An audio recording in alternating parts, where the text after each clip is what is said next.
So today is lesson 9, and we are going to start working on our shopping cart today. Pardon me. So really, this is going to take us a while to do, so we'll break this work down over the next couple of weeks. It would be too much to do in one class.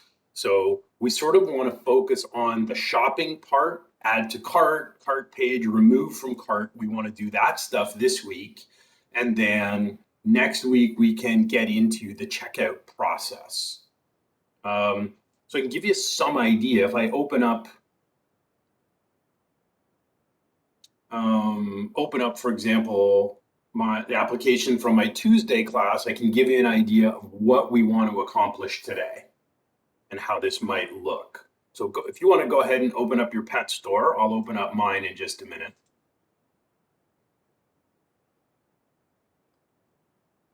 So in my Tuesday class, we were building a grocery store. So we have a shop page. This is about as far as we've gotten in our pet store. We did this, we could click on the shop link, we'd see the categories, and this was as far as we got.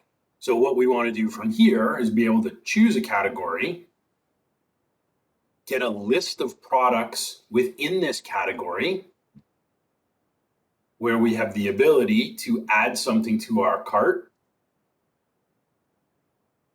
We get a cart page that shows what's in the cart.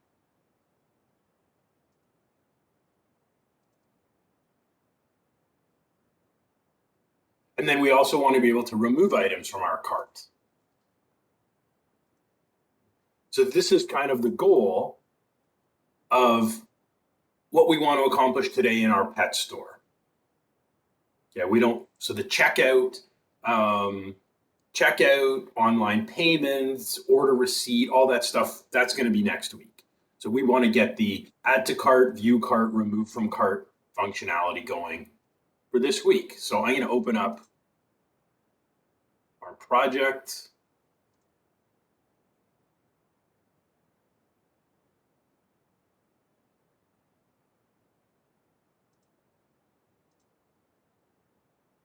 I'll start it without debugging. So this is as far as we've gotten, right? When we click shop, we get to here, but as soon as I click on any category, it's gone. That's right, I just get a blank screen because this is really as far as we've gone so far.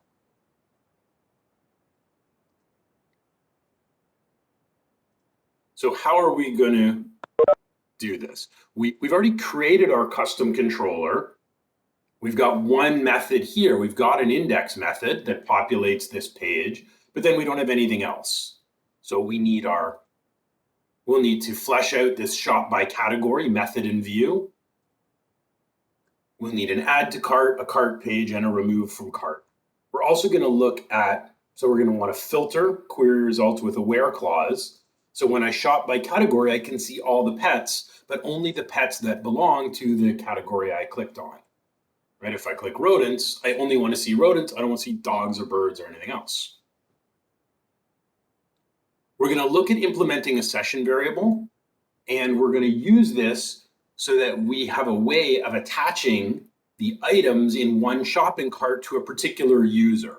So if Chris and Colton and I all, for example, put the same item in our shopping cart at the same time, we need a way to distinguish whose cart is whose. So we can use the session variable, and that way it will track each user as they navigate through different pages of the site, and it'll keep their cart persisting so long as their browser is open. And then we're going to design some pages, some new views as well. Okay, so for starters, we're going to pick up where we left off. We want to create our shop by category method, and then we also want a view. So the output is going to look fairly similar. We want to show all of the pets based on which category the user clicked on. And we'll use this same kind of layout and design. Instead of using like an HTML table, we'll use Bootstrap cards to display the pets.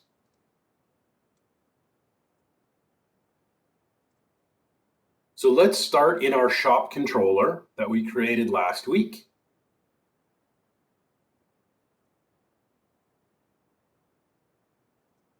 So we created this controller. Visual Studio automatically created an empty method called index when we made that new controller. And then we added some stuff here. We declared a database variable. And then we wrote this constructor so that every time our controller got called or invoked, it would also receive a database connection object it could use.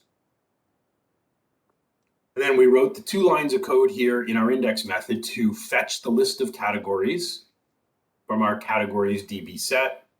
And we were going to sort them alphabetically and then pass that data to our view.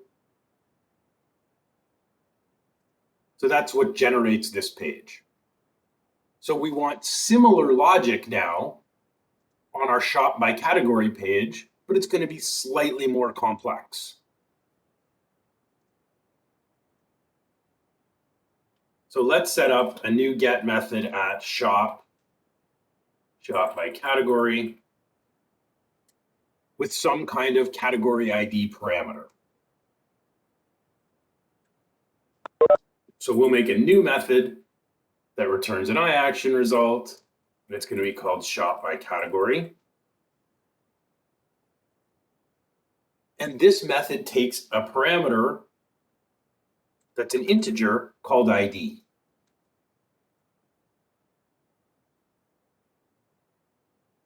So when we are shopping by category, we need an ID to represent which category the user wants to see.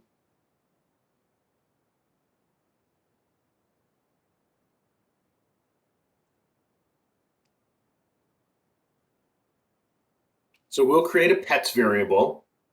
We want to get the list of pets, but we're going to use a where clause. So instead of getting all of the pets, we're only getting the pets in the selected category.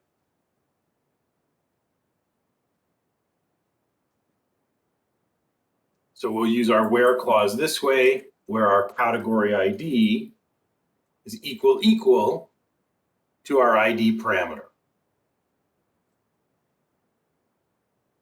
And we'll convert that query result to a list so that our query result is enumerable. We can loop through it in our view. And then we'll just return the view, and we will pass in our pet data here.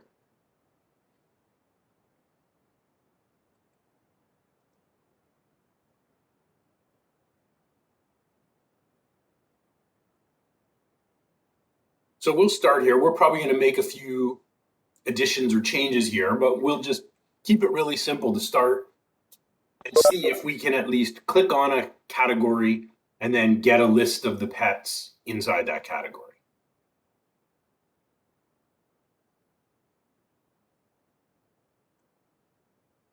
So now our next step to try this out is we need to create a view with this same name. So the easiest way to do this is just right-click the view name, choose Add View. Sorry, right-click the method name, choose Add View.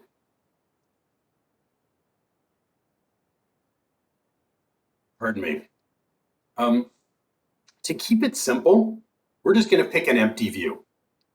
I think we'll write all the code from scratch. We could scaffold it, but it's going to give us an HTML table. We're going to wind up having to delete a lot of the code that's here. So it's probably simpler if we just pick an empty view.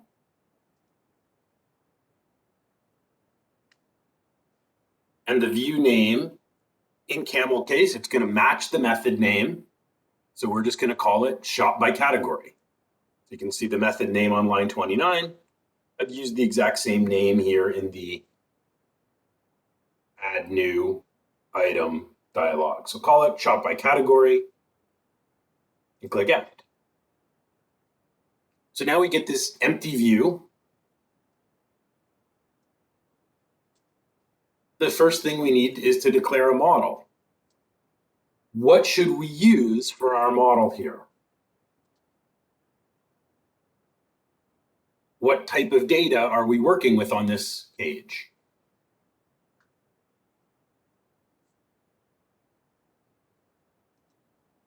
So here are our model classes.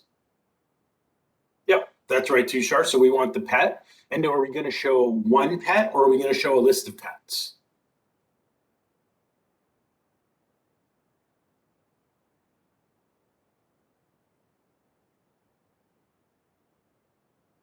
That's right. So we want to show a list. So we're going to use IEnumerable.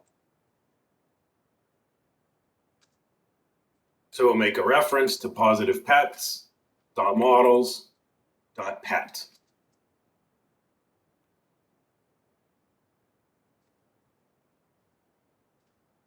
We'll set a page title.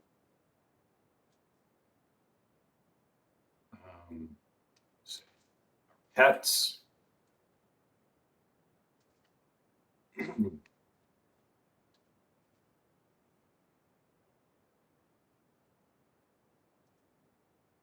Whoops. Sorry, this should be view data. Title equals pets.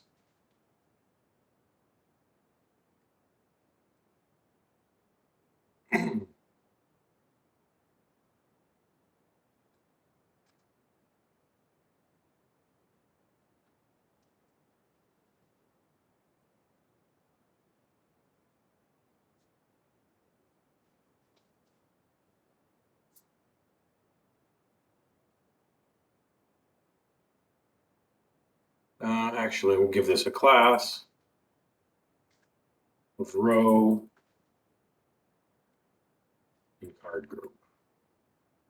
So now we're going to use the same set of Bootstrap tags, of Bootstrap classes, in order to generate the cards. So similar to our shop index view.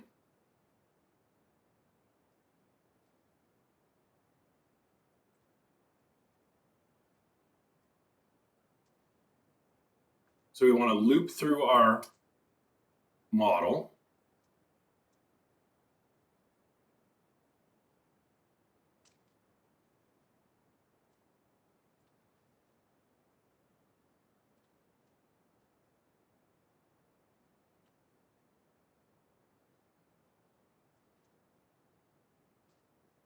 So we'll have a series of nested elements here. So we're going to use a card.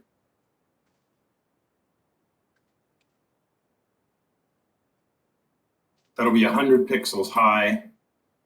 And then we'll have the actual card body.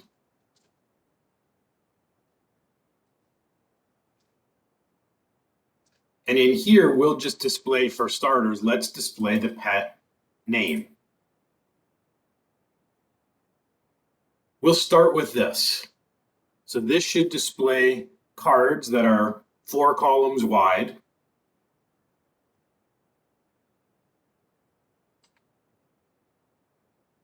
And we want to see, if we click on a category, do we get a list of pets that only belong to that category?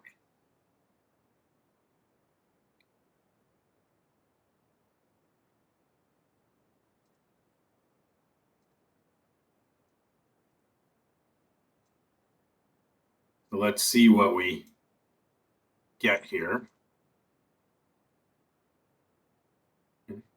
So when I click dogs, now I get the dog names. I click birds.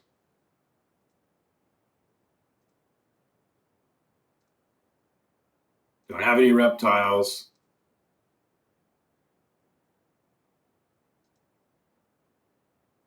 Sure, Mike.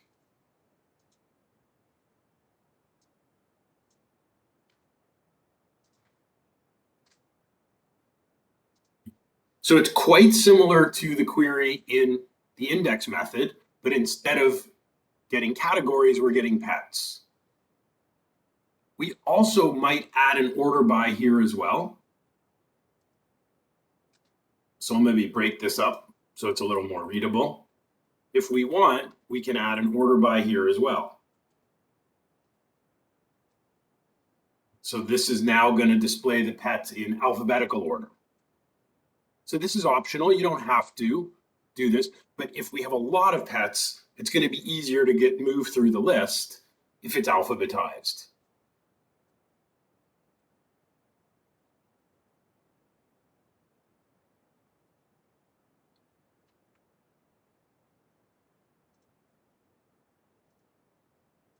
So now I'll go back.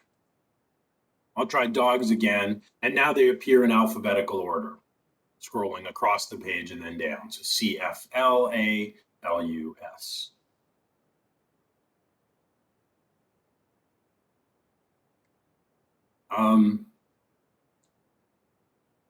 We should probably add some other things into each Bootstrap card, right? Right now we're displaying the pet name.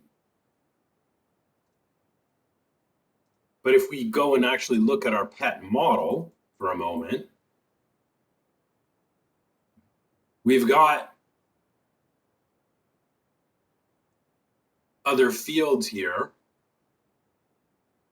What other fields do you think we should add into each card?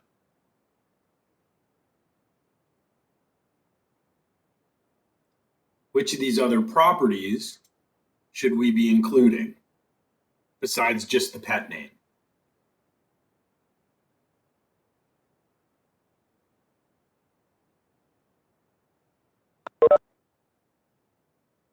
What else do you want to put in here?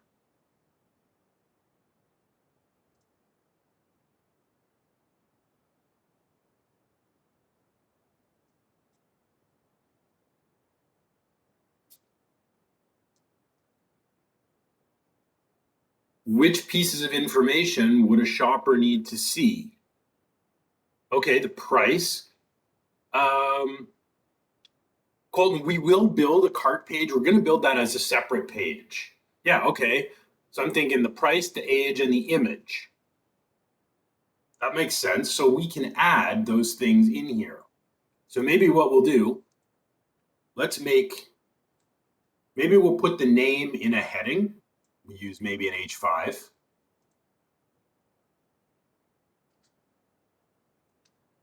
Then we could use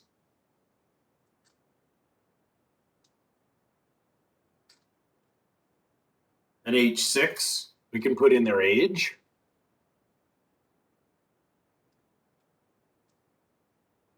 We can put in their price.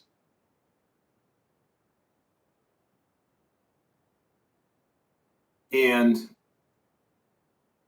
we can also check if there is an image, and if there is, we'll display it, right? So we've got all the pet images, and then we also have this placeholder in case there isn't one.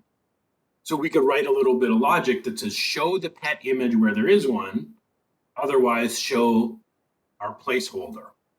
So we can add an if statement here.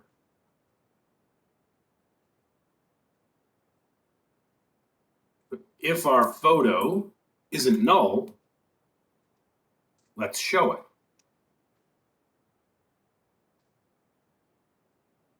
So that'll be in the images, pets, and then we can use that photo file name as the source.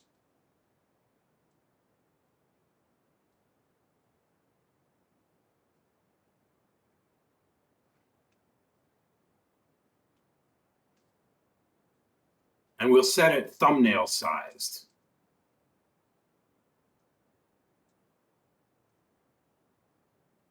So this will show the pet photos where we have them. And then we can also add on an else. If the photo is null, we'll use our kind of our fallback placeholder image instead. Just gonna go and reload it. So now it looks like this. But we should show the placeholders. We also want to format the price as currency. So we can do both of those things. I'll copy that image tag. but I'm just going to replace the dynamic part with our placeholder instead. So now there will be some image that shows up of every pet, either an actual photo we've attached to them or our fallback.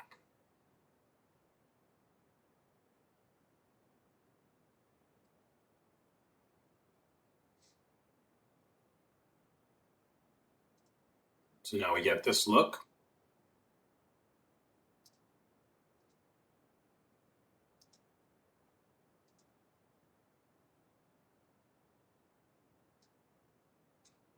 We'll format this as currency. And then the other thing I want to do, instead of showing our pets, we want to include the category name here. So if I click rodents, it should say our rodents. When I click dogs, it should say our dogs. So we can use the view bag and dynamically grab the category from the ID here. So we're going to format the price and then we'll deal with this heading. So I'm going to use a string formatting function so that our price is displayed as currency. We can use string.format. And this kind of funky expression that represents Microsoft's, the C stands for currency. So this will use the web server's regional settings, figure out the currency format, and use that format. So if our web server was in India, it would display the price in rupees, for example. Our web server was in Japan, it would display the price in yen. So it's using a local currency format.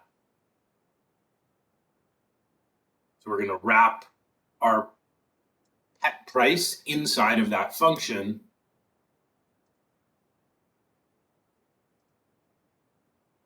And if I actually save my changes, we now get the currency formatting done for us automatically.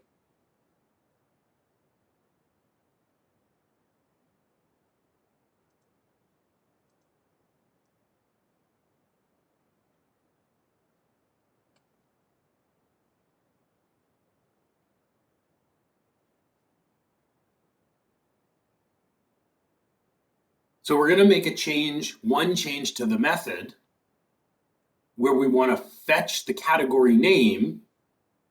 We can stick that name in a variable with the view bag, and then we can output the category name up here in our heading. We can make this turn dynamic. So we'll make a small addition in our method here. Before we return the view, we also want to get category name or page heading. So we're going to run another query, again using the category ID.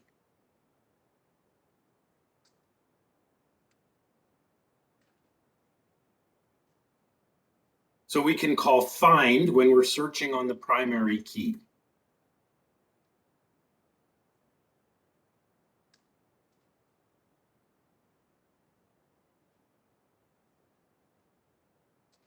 So then this will give us the whole category record. And we're going to take the name property and we'll stick it in a variable in the view bag. Okay, so I've added this section here. So this should give us access to that category name, whatever text the user clicked on the previous page. What would we have to do now so that we can show this value on the shop by category page?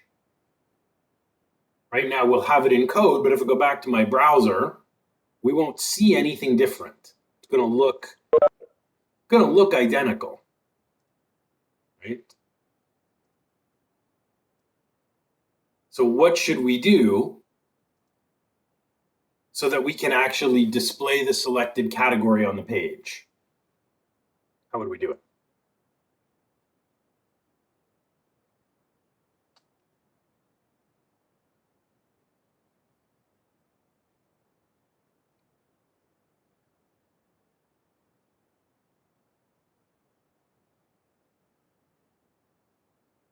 You got it, Tushar.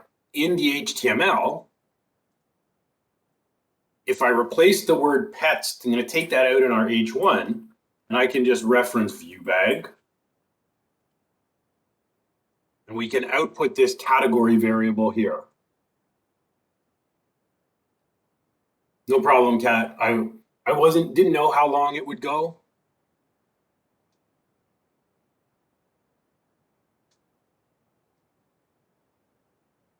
I will upload to GitHub in just a minute so you can grab this new view and the code from the controller in just a second. I'll show you what you've missed and you can add. So now the category name. Okay. I knew they were delayed, but I didn't know why. So now when I click dogs, it just grabs that name. Birds, whatever category I click on is going to show up.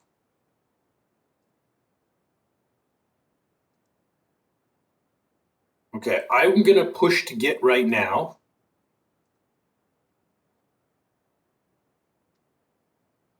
So this is our shop by category.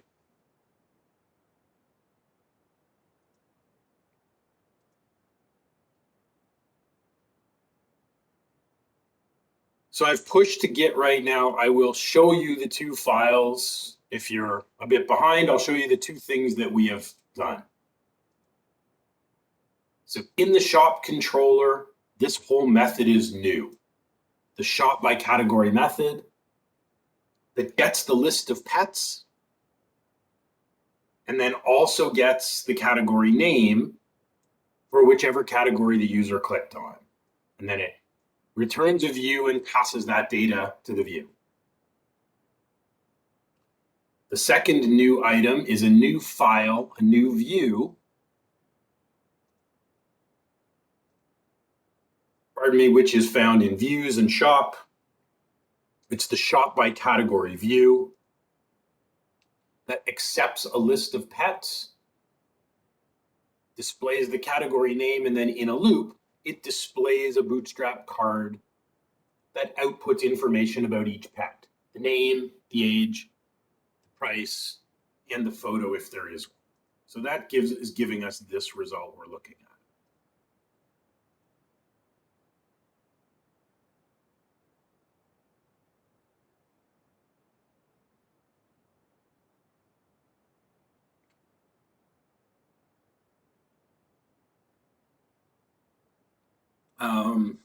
Any questions so far?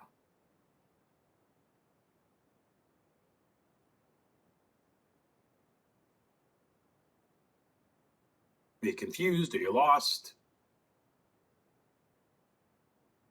Anything you want to look at again?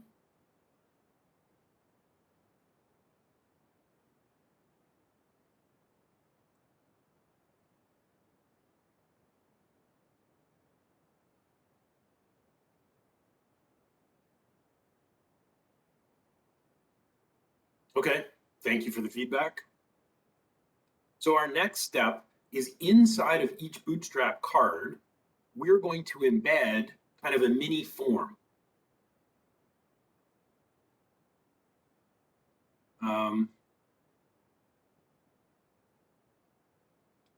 Now let's just look here. Just going to look for a minute. I want to look at our cart item.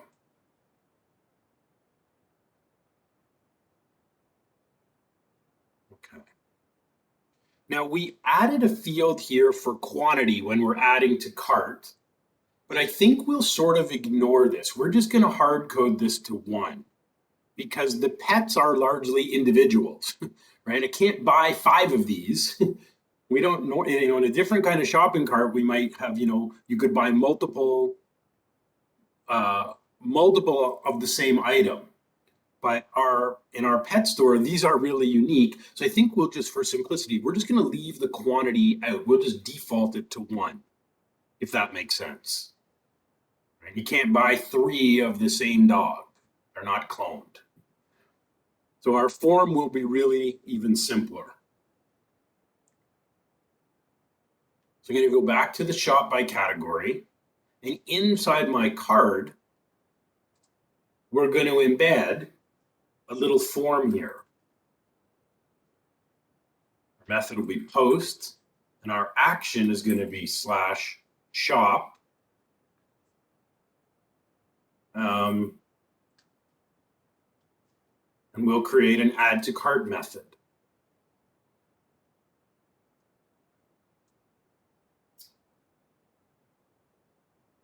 So we need one value in our form, and it's actually a hidden value. We just need the pet ID. You'll see what I mean in a minute. We'll put on our submit button first.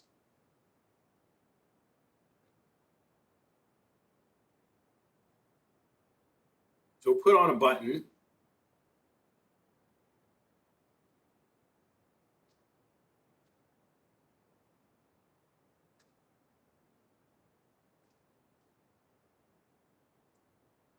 You can make the text of your button say whatever you want.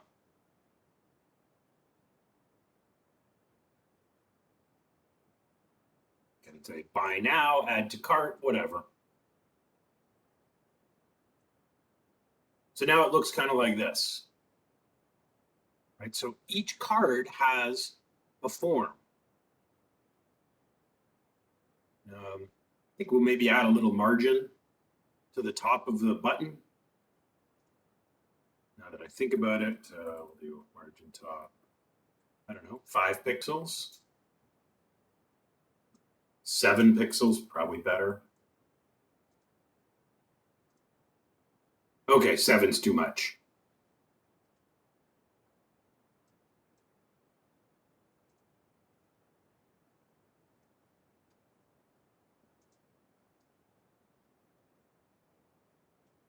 So all of these are going to go to the same place, right? Each button.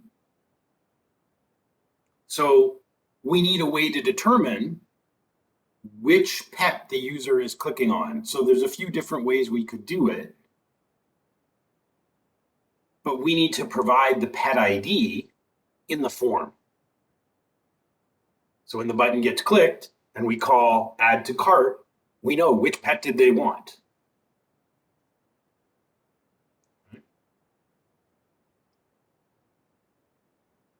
So inside of the form, we're going to add a hidden input and give it a name of pet ID. And we're going to inject the value of p.petID. Okay, so the users, our customers, they don't see these IDs, but this makes each form different from the other ones. So if a user submits the form and calls the add to cart method, we can then read the pet ID and we know which pet the user is trying to buy.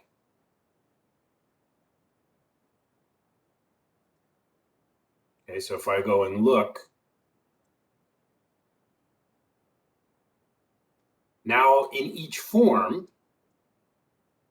so in my first form, the pet ID is 6. In my second form, it's 7, 4, etc. So all of these buttons are going to go to the same place. They're all going to go to shop, add to cart. But each one is going to provide a different pet, which is what we need.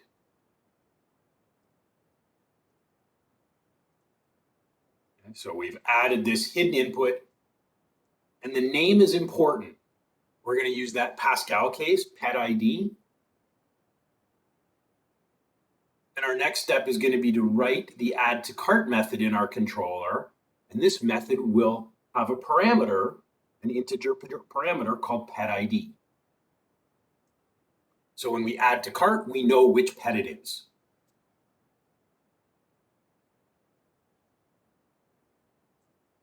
So we'll save that. So this is the new section here, lines 23 to 26. This is the bit that is not on GitHub yet. We've just embedded this into our card. So if we have 20 pets showing up, there's going to be 20 forms. Every pet will have its own form.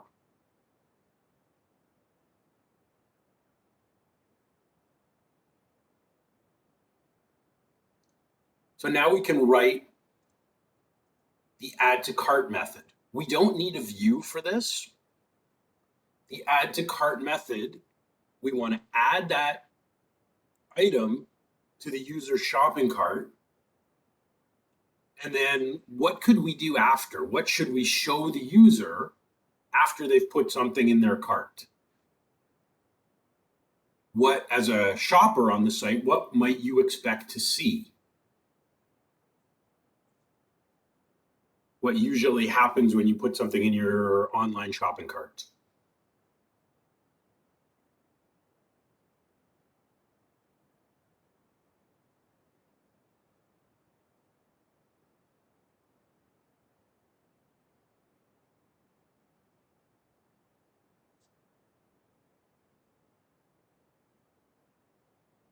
Okay, you see that the item was added to the cart. Right, so we're going to build, yeah, and with the price. So we're going to build a cart page, and after we add the item to the cart and save it to the database, we'll redirect the user so that they can actually see the shopping cart. And from there, they can either continue shopping or they can start the checkout process. So we're going to wind up writing 3 more methods today. I hope we can get them all done today. I think so. In our shop controller, we're going to write add to cart that will save this pet to the cart items table in the database. That's number 1. Number 2, we're going to write the cart method and view where the user can see their cart. And then the third method we'll write, which would be fairly simple, is remove from cart. So I put a pet in my cart, I'm thinking of buying it, and then I decide not to, so I remove it.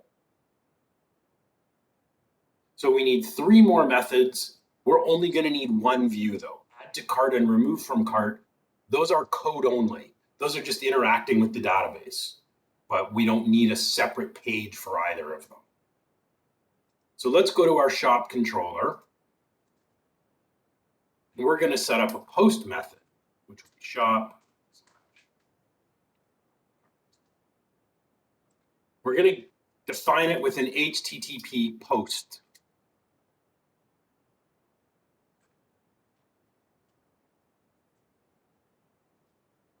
So the method is going to be called add to cart. And this method takes 1 parameter, which is an integer, which is the pet ID. Which pet does the customer want?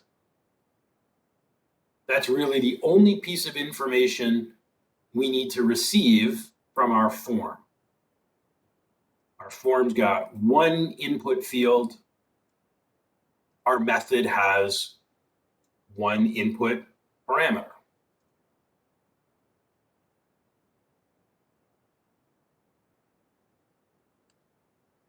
So we need to do a bunch of things here. We'll lay out the steps. 1 is get the pet's price. 2, determine who the user is. Right? Each user needs their own cart.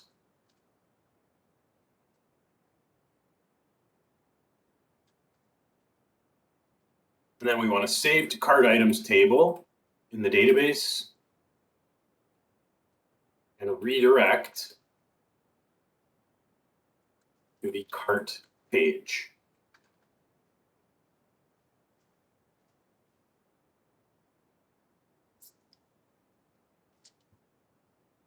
Later on, there'll be a little bit more we'll need to add here, but this is the basic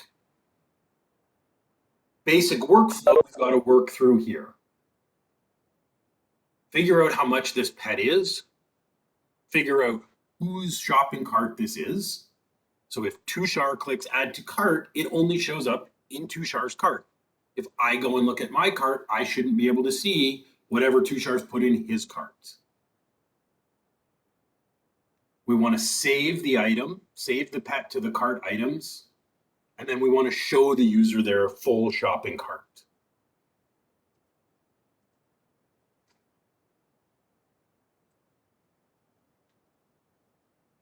So first we need to go and get the price. So we're going to look this up by doing a query using the primary key value, finds an entity with the given primary key.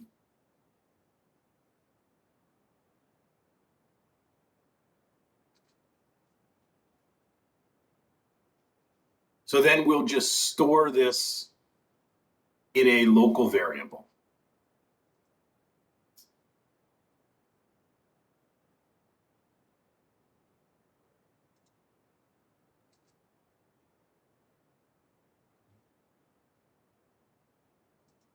Then in our cart item, we're going to have a string for customer ID.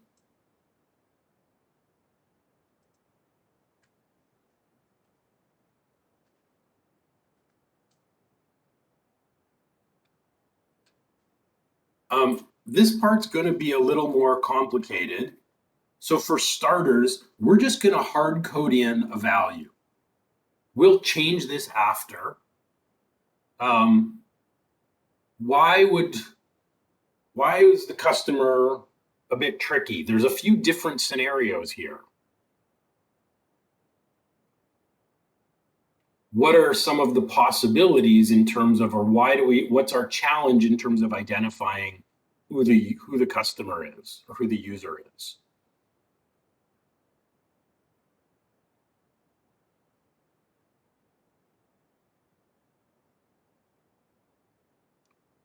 Okay, yes, we would want to know the ID. As I'm shopping right now, what's my ID?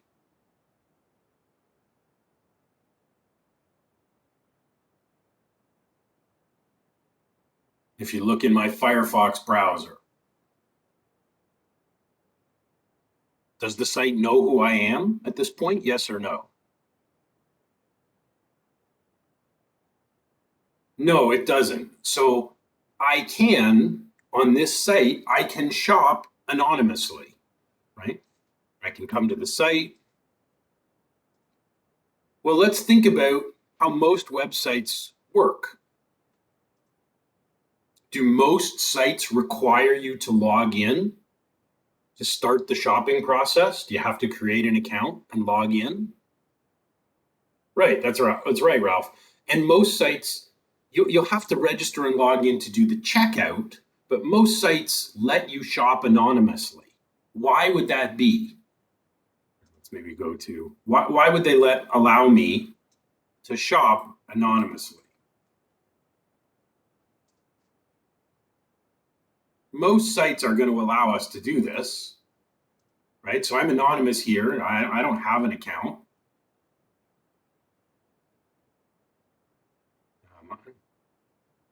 I mean, I know these are pet items, but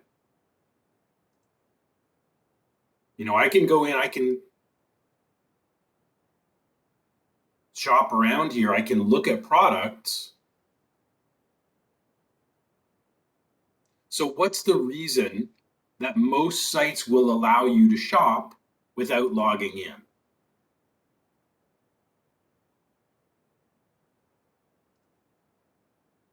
I can put something in my cart.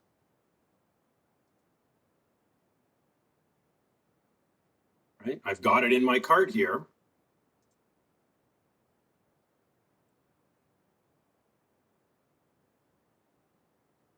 Absolutely, Ralph. That's a great answer.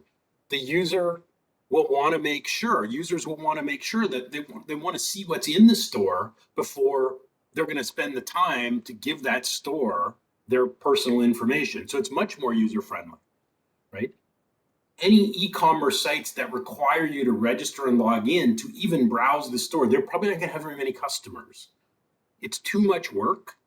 No customer, I'm not going to want to give a store my information before I can see their products and their prices. So if we want people to shop, we need to allow them to see what's in the store, and they'll register and log in before they check out. So that's one scenario, right? That we've got somebody shopping anonymously. So problem is the site doesn't know who I am at this point. I could log in, right?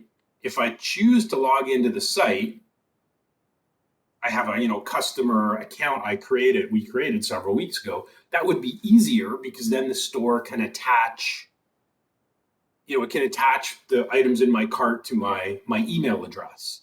But most people don't shop while they're logged in. Most people will shop anonymously. So we'll need to figure out both of those scenarios, right? The scenario for an anonymous user is going to be a little different from an authenticated user. So we'll deal with those things, but we'll deal with them in the next part of class.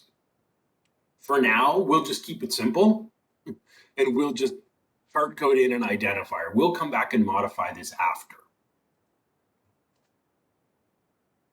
So now we're going to create a new cart item. And when I do this, Visual Studio gives me the dreaded red underline. It doesn't know what a cart item is. Type or namespace could not be found. Are you missing a reference? Yes, we certainly are. If we want to create a new cart item object, we just need to reference our positivepets.models namespace, because the cart item model is inside the models folder.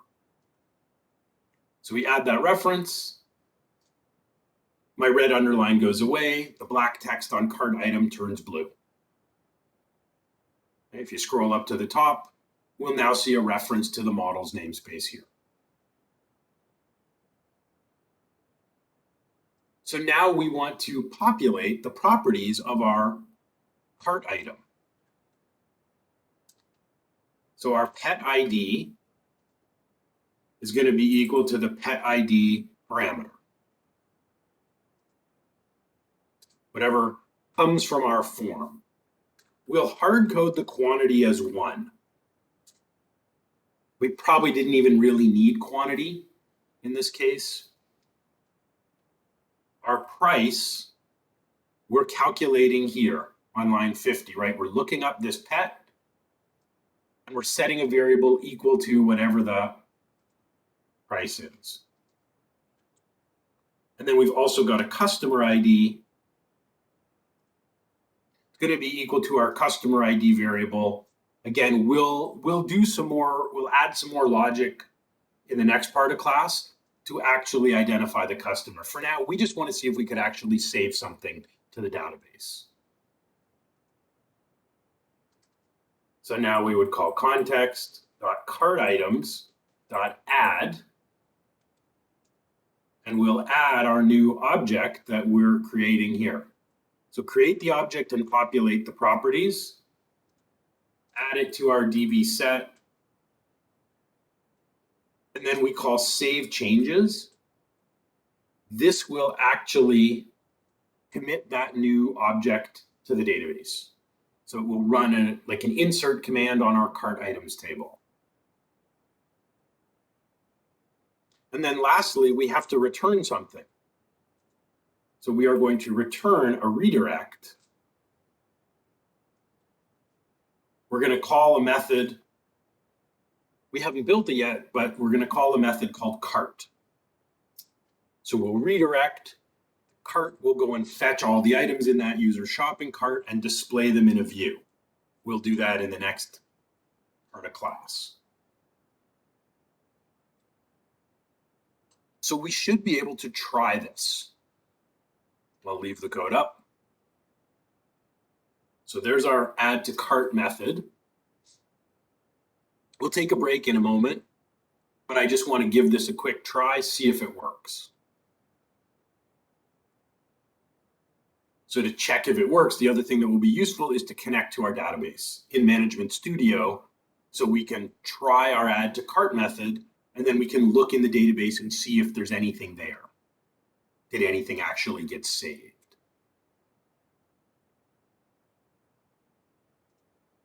So I will go and I'll click Add to Cart.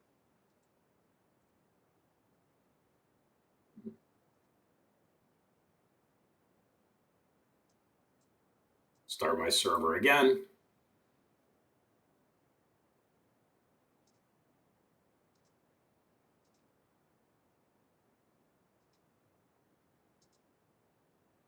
I'll click Add to Cart. Crosby, $1,500. I'll click I want. Now it takes me here. I get redirected, so that's encouraging. That suggests all of the other code in the method. It didn't crash. It got all the way down to line 68. But now the real test is to go and look at the cart items table in the database. So I'll have a quick look here.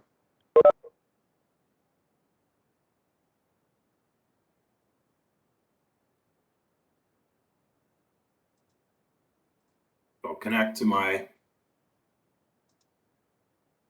Positive Pets database. I'll right-click my cart items table and select the top 1,000 rows. This will just write a select query for me. And now I can see I've got one record here, pet ID 6. My customer ID is just hard-coded in as sample customer, and it copied the price of that pet. So this seems to be working. It's not complete, but it is working the way we've coded it to so far. Okay, so we're going to have to fix this. This is obviously not a long-term solution, but we just wanted to see if we could look up the price correctly and actually save something to the database. So this is working. I'm going to push this up to GitHub again.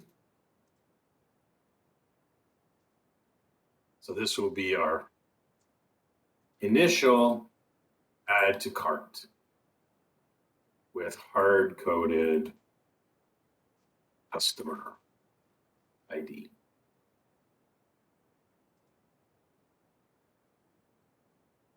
Okay, so I've uploaded to GitHub. It's 12:24. So we're going to take a 10-minute break here. Okay, I'm going to step away for a few minutes. You can check your code versus the Git repository, which is now up to date. So when we come back, we're going to need to deal with the customer ID scenarios so we can make sure each cart is unique to one particular user. Then we'll deal with creating our cart method in Vue, and then we'll also want to be able to remove items from the cart as well. So I'm going to stop the recording. Let's take a 10-minute break. We'll come back at 12:35, and we'll start here when we come back.